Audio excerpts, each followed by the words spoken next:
මම අද ඔයාලට කියලා දෙන්නේ රසම රස ඉසු ව්‍යංජනයක් හදාගන්නේ කොහොමද කියලා. මම මේකට ගත්තා ඉසු ග්‍රෑම් 250ක් විතර මෙතන තියෙනවා. මේක සෝදලා හොඳට උණු වතුර දාලා අරන් තියෙන්නේ. අය ඕනේ වුණා මිටිකිරි කෝප්ප භාගයයි.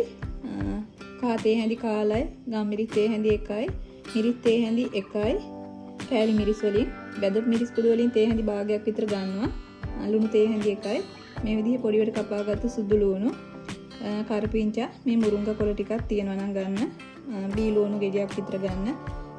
ඇඹුල් වලට ගන්නේ මම සියඹලා. ඔයාලට සියඹලා වෙනුවට ගොරක, තක්කාලි ඕන දෙයක් එකතු කරගන්න පුළුවන්. පොඩි මාළු මිරිස් කල්ලුත් එකතු කරගන්නවා. අපි දැන් බලමු කොහොමද හදාගන්නේ කියලා. මම මුලින්ම තෙල් ටිකක් එකතු කරගන්නවා. සුදු ලුණු ටික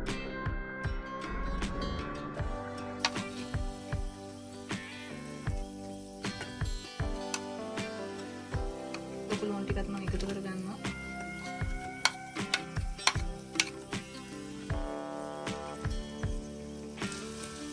මම මේ විදිහට ලුණු ටික ටිකක් තෙලේ මැලවෙන්න තිබුණා. ඊට පස්සේ මම සියඹලා කෑල්ල එකතු කරනවා. මේ වෙලාවේ තක්කල් තියෙනවා නම් ඔයාලා එකතු කරගන්න. ඒකවල ගොඩාක් රසයි. ලුණු, ගම්මිරිස්,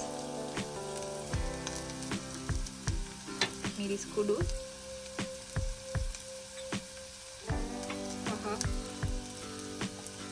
කෑලි මිරිස් ටික දැන් මේ ටික හොඳට කලවම් කරගන්න. මම දැන් ඉස්සු ටිකක් එකතු කරගන්නවා.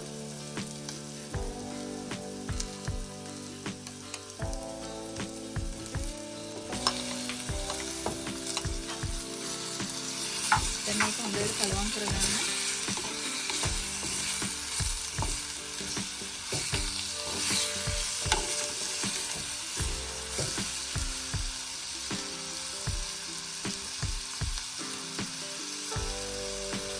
මේකට වතුර චුට්ටක් එකතු කරගන්නවා.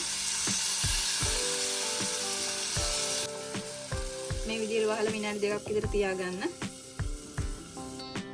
මේ විනාඩි 2කට පස්සේ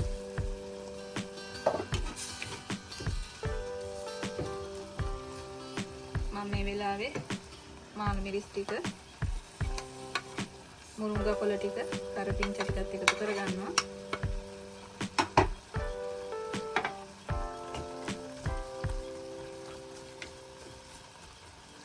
මිටිකි ටික දැන් එකතු කරගන්නවා.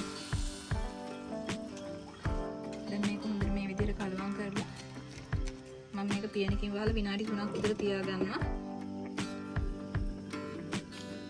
විනාඩි 3කට පස්සේ මේ දැන් මේක හොඳට ඉදිලා තියෙන ඉස්සු ටික මම දැන් ලිප ඔෆ් කරගන්නවා.